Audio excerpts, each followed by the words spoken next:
Hey guys, welcome back to another week of distance learning. I hope you all enjoyed your long weekend and definitely took the opportunity to kind of do a little R&R, rest and relaxation, kind of recharge for this week. I hope that you guys got outside and enjoyed some of the weather. It was super windy here, so if your plans were to fly a kite, you had the perfect weather for that. But otherwise, it was nice just to kind of have the sun out and be able to soak up some vitamin D. That was a really nice little break for me as well. I have added a little kind of video tutorial just of some new things on our Google Classroom, and I'll add that into our video here at the end so you guys can see that, just so you can kind of see and get more familiar with some of the newer things that we have going on and kind of just different ways to access them so it's accessible for all the students. Otherwise, there's really no big changes going on right now. We'll continue moving forward, continue just to be in contact with me, and I'll continue to be in contact with you guys, and we'll just keep plunking our way through until the end of the year. So I hope you guys had a wonderful start to your week, and I will talk to you guys later, and I hope you have a great day. Bye! Hey guys, so kind of as I said, I'm going to walk you through some new things here on our Google Classroom. So when you first entered the room, you'll notice that now we have a meet link. So if you're having questions or if you want to meet with me when we don't have a scheduled time, this is where you can go and you can just click on it. It opens the meeting, and you can then click just join now. See, there I am looking so comfy and fancy on this Monday. And then you can add people. So if you're waiting to add me, you just come in here and you would just type in my name. I pop up.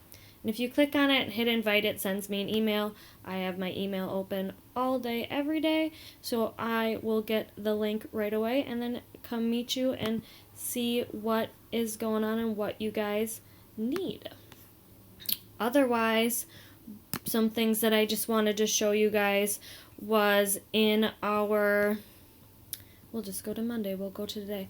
So when we go into things like our morning work, so if we go into the assignment, and my view is always going to look a little different than your guys. Mine is a teacher view, so I have upcoming assignments still listed, but if we go into something like morning work and we open it, it doesn't give you the instructions in here, but if you see on the first page, it wants you to make a copy of the slides, complete the work, and then share it with me. And the reason for that is just so other students can complete it and I'm not having to make 7 copies of one form. So when you come into the work, come to file, you go make a copy, and you'll want to do the entire presentation. And then that will make the copy for you, and then when you've completed everything, you can just go to share, click in my name, and you'll be good to go.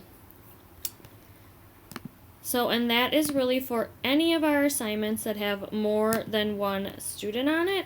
So like our reading fluency, most of, all the students have their own fluency chart. So all of that has been shared with your student individually, and so they can always go in and say, okay, well, this was my cold read time, this was my hot read time, and they're the only ones that have access to editing that. So that's not something you'd have to make a copy. But for our reading comprehension where it has more than one student on a thing, that's where you'd come in and do that file, make a copy of the entire presentation.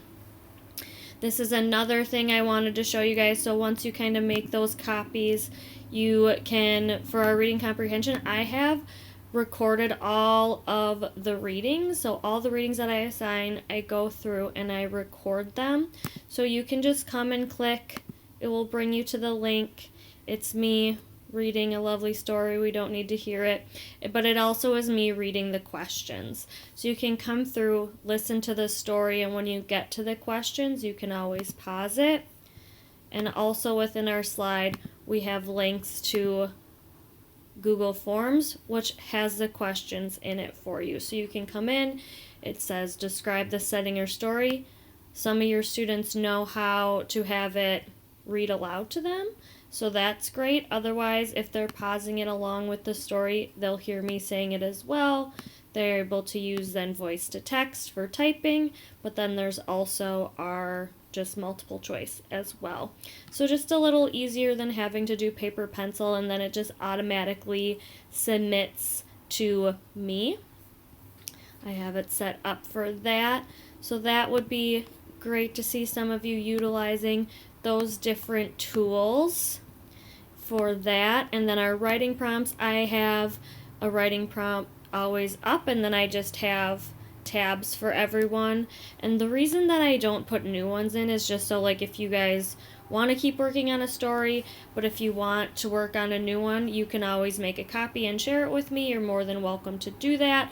Otherwise, you can just like write the writing prompt at the top and just keep going from there, and just have one area for all of those things. And then another thing I wanted to show you guys is just kind of the same thing with just being able to access things. I put the login for BrainPop, so that's something you guys can utilize. They have fun games and different activities that you guys can go do. This is kind of getting into different species, and this week they're really focused on the oceans, and so we're going to talk about ocean habitats and different types of mammals.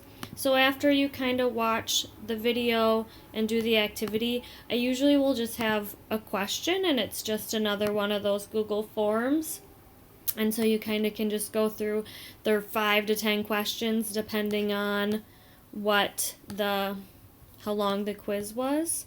And so just kind of going through and being able, and all of these are always going to be multiple choice. All of the BrainPop is always multiple choice. So that's something quick that you guys can just kind of go through and check your knowledge on. Math is another one of those things where I need friends to make copies, so I maybe have shared it with you, but if you could always make a copy, because otherwise you're going to come in, and if someone's completed work on here, all the answers will already be filled in, which isn't very beneficial for your student if someone else has already done the work. So yeah, that's kind of the new stuff and how you can access things. Let me know if you have any questions, or if any of that seemed confusing, or if you need me to just kind of go over it again. I would be more than happy to. Otherwise, I will talk to you guys later. I hope that was helpful.